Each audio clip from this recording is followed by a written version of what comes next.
Yes, I'm back. And right now I'm talking about Birth of a Nation. My official review of it. I finally seen it over the weekend. I believe it was Saturday night I watched it. Yeah, Saturday night. It was a dope film, man. Phenomenal. I really enjoyed it. Um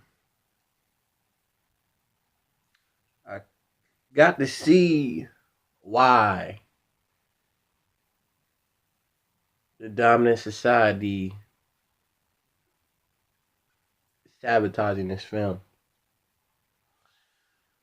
Cause if you didn't see the movie yet, I would advise you not to watch this video because I will give a little details on what transpired to the rebellions of Nat Turner.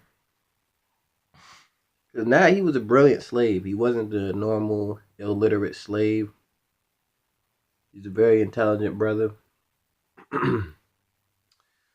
And before he woke up, so to speak, he was cooning a little bit. He was the plantation favorite, the plantation preacher, going around spreading the false uh, word of Christianity, how Massa was superior. You should fear Massa as he is God himself. And all that bullshit. Something you coons still believe in. Let me get on that real quick. If you are a Christian and you seen Birth of a Nation and you're still a Christian after that, just kill yourself, please. Like, because still on that slave shit. Like Nate, that's why Nat Turner woke up. Like it was a scene. Well, it was before he woke up a little bit. He was already finna rebel before he woke up because it's just the everyday horrific scene stuff he would see out of Massa would treat the fellow slaves is just incredibly disturbing.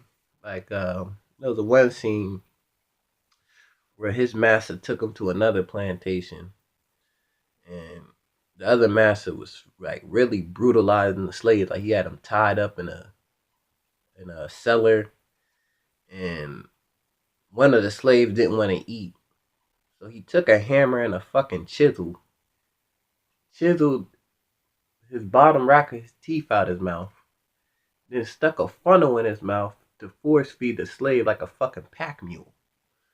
So that shit had tears in his eye. Like he was like literally crying when he saw that.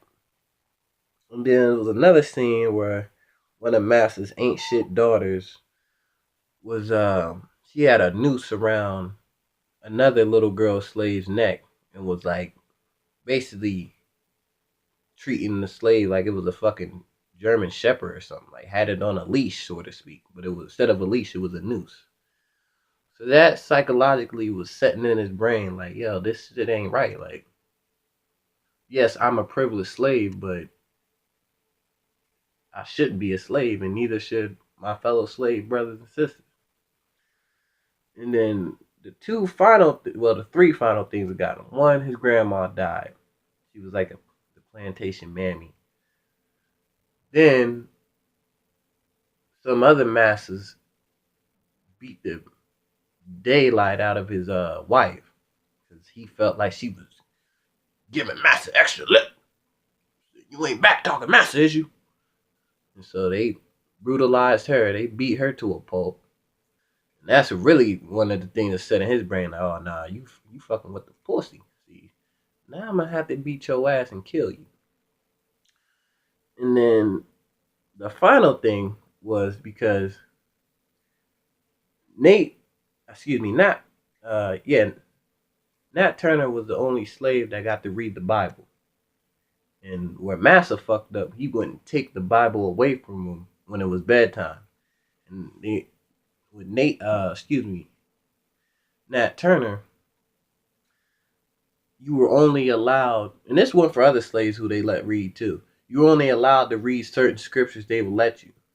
So at nighttime, he was allowed to keep the Bible with him. So everybody was asleep. He was going through the Bible, looking at other scriptures Master didn't want to read, and he was thinking like, wait, everything y'all teaching, talking about, is totally contradicting yourself as I read the other half of this Bible, saying you should fear no man and you shouldn't take oppression and abuse from anybody. So that's what really got him to wake up like, whoa, white supremacy is a myth. You ain't superior and we ain't inferior. So that was the last straw. So then he started letting his master have it verbally. He rose up to his master saying, stating the scriptures he read that he wasn't allowed to read. So master hit him in the face, tied him up, gave him some licks, of course. And then that's when the rebellion came. Like he started planning out with the other strong slaves who weren't no coon ass niggas. So that's another thing the movie didn't show, because I've read the Nat Turner book before I seen the movie. There's a lot of coon ass niggas snitching, and that's why I tell y'all the coon mentality that still exists today is dangerous. So I was called in, me and Tariq from Hidden Colors, we was chopping up good game, and after I called in, he was debating a coon ass Trump supporter. And Tariq said the same thing I said, like, yo, we gotta start saying, running up on these coons, man. They need to be changed because this shit is dangerous, man. But I digress on that. Back to Nat Turner. So yeah, him and a group of slaves got together. They snuck into Massa's house at night, killed Massa and his family, and then they strategized some pretty decent warfare. They killed some other Massas, stole some weapons, but he shortly learned that it was too many. He was outnumbered. He didn't have enough weapons. So. And another thing, they were pretty much killing every black person because they couldn't find him because he went on a run. So that kind of set in his brain like, damn, like all these other innocent people are getting lynched and slaughtered because of me. So he just turned. That's another like Nat Turner wasn't. I don't think he was the first, but he's the first to my knowledge who participated in maximum emergency compensatory action. You guys can look that up. I'm not really going to break that down right now. But yeah, man, shit was a good ass film, man.